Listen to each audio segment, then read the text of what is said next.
All right, guys, we've got some juicy stuff. You know that the state of Illinois isn't in a good position financially, and they're always trying to look and see how they can generate more revenue. Nico, tell us what's going on with real estate taxes.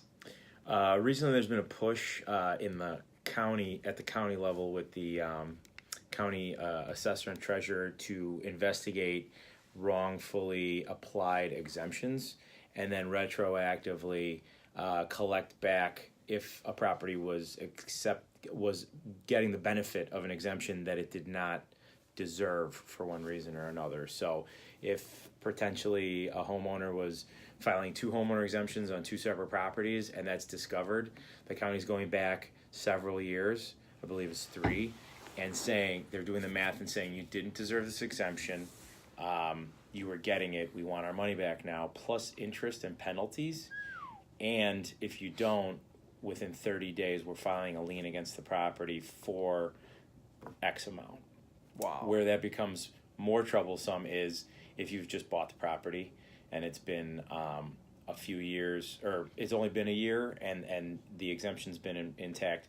The homeowner will still get the demand, the new homeowner, and will still have to deal with addressing it or have a lien put on their property for what the prior owner did or didn't do. So, Wow. So is that all counties or specifically Cook? I just know that I think the general rule is that a county reserves the right to do that. I know for a fact that Cook County is making a concerted effort to do it.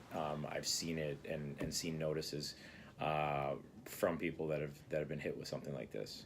So give us an example. I mean, an investor who owns 50 rental properties or did 50. Let's use the rehabber. An investor did 50 rehabs in 1 year in Cook County. Could they be held liable to this? Yeah, anybody that owns property that doesn't have that has been enjoying the benefit of an exemption can potentially get hit with this, and then you have to go down the line to whoever it was. So your issue as a homeowner is you have a property that could have a cloud of title on it. When you bought that property, the seller represented to you, most likely in the language of the contract, if they used a general contract, a multi-board, or something to that effect, that the taxes that they had represented to you were accurate and that they lawfully deserved the exemptions that they were getting. So you as the current owner get hit with it. You do have a cause of action against your seller, but you got to go after them now, and you still have to deal with it yourself because your title is the one that could get affected as a result of the issues in the past. Wow. So that could be pretty painful for an investor doing some volume. And the only thing, I mean, if you do the math on getting hit with a retroactive property 3 or 4 years worth, let's just say 3 years worth of even just a homeowner exemption at $400 a pop, that's $1,200 plus late fees and penalties that accrue. So you're talking several $1,000s that you could have a lien against your property for because somebody that you purchased the property from was wrongfully filing an exemption, and that happens. Spouses are doing 2 separate properties, even though obviously they live in one place.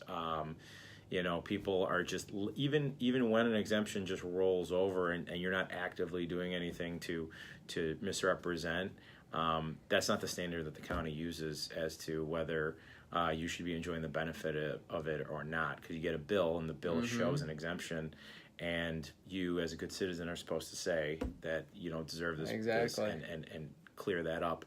So warning signals, things to be concerned with as any kind of a purchaser is if the best example is if you know that the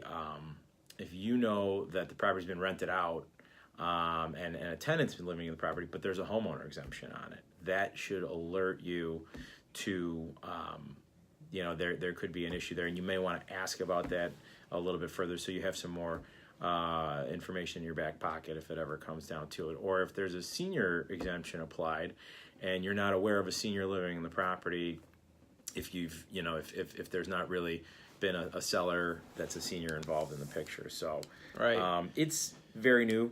I'm talking last 6 months. This has kind of been coming out as a way of kind of generating revenue and I guess cleaning things up. But I think the potential unfairness of a new buyer getting hit with something like this is probably going to get shaken out, but it could take a little while, and you could potentially get caught in the crosshairs of it. So, and I feel like most people aren't fraudulently filing to homeowners exemption, but I do feel like a lot of people aren't reporting, hey, you gave me a homeowner's exemption, I'm using this as a rental, or I'm not living here anymore, because let's be honest, that'll be a line that I think a class action will eventually have to come into play and say, at what point is the duty on the taxpayer to report, and on what duty is it on the county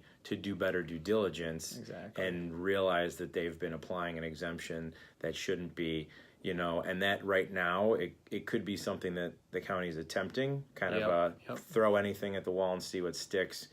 Is it fair that you overtly don't go out and out of your way offer more money to the county versus the county just doing their due diligence and keeping on their properties and saying that, hey, this one hasn't had one filed in 3 years, why are we still giving this property a homeowner exemption?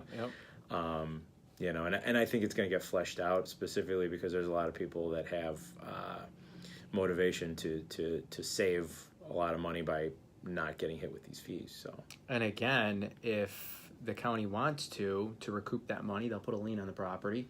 Yeah, that's in the demand is a threat of that immediately within 30 days. So whether they really take that and immediately move that quickly on the 30 days, or that's just a warning signal to get someone's attention, But you have seen the notice letter too. Yeah, I saw one that came up in a closing because there was a concern that a property had been rented out but had a homeowner exemption applied to it. Mm-hmm. So, in all fairness, we ended up providing a full credit we backed in the homeowner exemption back in because, without, in the absence of being able to prove unequivocally that the homeowner or that the current seller deserved that, you really do need to give a non-exempt tax credit at a closing. So, wow.